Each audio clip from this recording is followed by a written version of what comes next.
আমার সঙ্গে যে এরকমটা হবে আমি কখনোই ভাবতে পারিনি বন্ধুরা। তো চলো সেদিনকে কি হয়েছিল তোমাদের সঙ্গে পুরো ব্লগটা শেয়ার করি। সেদিনকে কিন্তু সবার কাছে খুব একটা স্পেশাল ডে ছিল। সেদিনকে আর কি আমাদের মহাদেবের মাথায় জল ঢালার দিন ছিল। তো দেখো সেদিনকে আমি, বোন আর আমার বন্ধু মিলে ভিডিও করার পর দেখো এই যে আমি এখানে জামা কাপড়গুলো তুলছিলাম, কারণ আমরা এখন যাবো মেলায়। কারণ আমাদের চৌরাস্তায় জল ঢালা উপলক্ষে খুব সুন্দর একটা মেলা হয়। তোমরা যারা যারা এসছো আগে পরে তারা হয়তো অনেকেই জানো।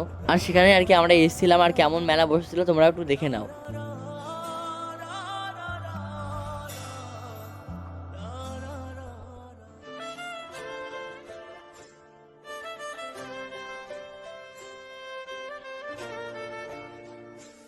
আর রাস্তা দিয়ে দেখো কত মহাদেবের ভক্তরা যাচ্ছিল আমাদের শিবনিবাসে জল ঢালার জন্য। আর তোমরা কারা কারা জল ঢালতে গেছিলে এবছর সবাই কিন্তু একটু কমেন্ট করে জানিয়ে দিও। এবার হয়তো আমরাই যেতে পারলাম না, কিন্তু আমরা কিন্তু পরের বছর যাবো, সেইবার কিন্তু অনেক এনজয় করবো। তো দেখো এই যেটা হলো আমাদের কালী মন্দির, এখানে দেখো কত লোক রেস্ট নিচ্ছিল। আমরা কিন্তু গিয়ে প্রথমে এখানে দাঁড়িয়েছিলাম, আর এখান থেকে দেখো এই যে দিচ্ছিল প্রসাদ ভক্তদের, তো সেখানে আমরা যে খাওয়া দাওয়া করছিলাম আর কি। আর রাস্তায় দেখো কত সুন্দর সুন্দর বাঘ নিয়ে যাচ্ছিল।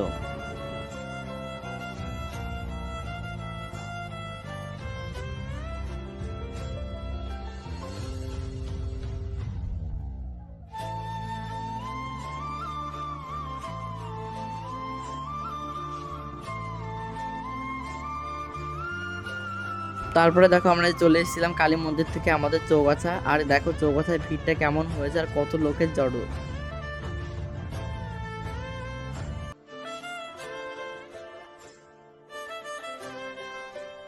আর জল ঢালাই কিন্তু আমাদের চৌগাছায় কিন্তু যে ডান্স প্রোগ্রামের আয়োজন করা হয়েছিল, যে কারণে দেখো মাঠে এতটা ভিড়। তো আমরা তো কোনোভাবে ভিতরে গিয়ে বসেছিলাম, আর এখন দেখো এখানে ডান্সও শুরু হয়ে গেছে। কি কি ডান্স হচ্ছিল তোমরাও একটু দেখে নাও।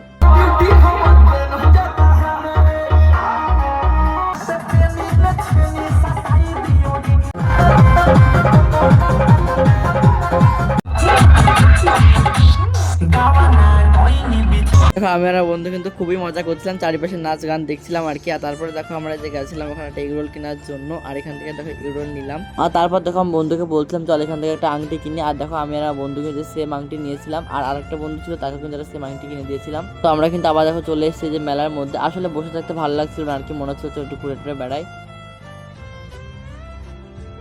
তারপরে দেখো এই যে দোকানটায় আসলাম ঘুগনি খাওয়ানোর জন্য বন্ধুকে। আর তারপরে দেখো আমি এই যে গেছিলাম এই যে পাপড়ি চাটের দোকানে। আমার কিন্তু পাপড়ি চাট খুব ভালো লাগে, সে কারণে দেখো পাপড়ি চাট খেতে চলে এসেছি। আর এখান থেকে না পাপড়ি চাটটা আমাদের পার্সেল করে দিয়েছিল, সে কারণে দেখো আমরা মেলার মধ্যে গিয়ে ঢেলেটাকে খাচ্ছিলাম আর এই সামনে নাচ দেখছিলাম।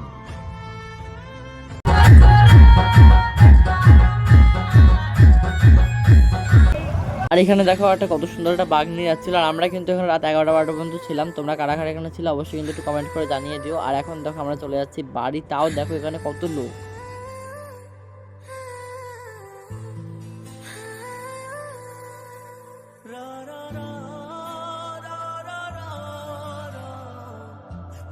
যাই হোক আজকে ব্লগটা আমি এখানে শেষ করলাম। কেমন হলো সবাই একটু কমেন্ট করে জানিও। দেখা হচ্ছে অন্য কোনো ভিডিওতে, ততক্ষণ সবাই ভালো থাকো, সুস্থ থাকো, টাটা বাই বাই।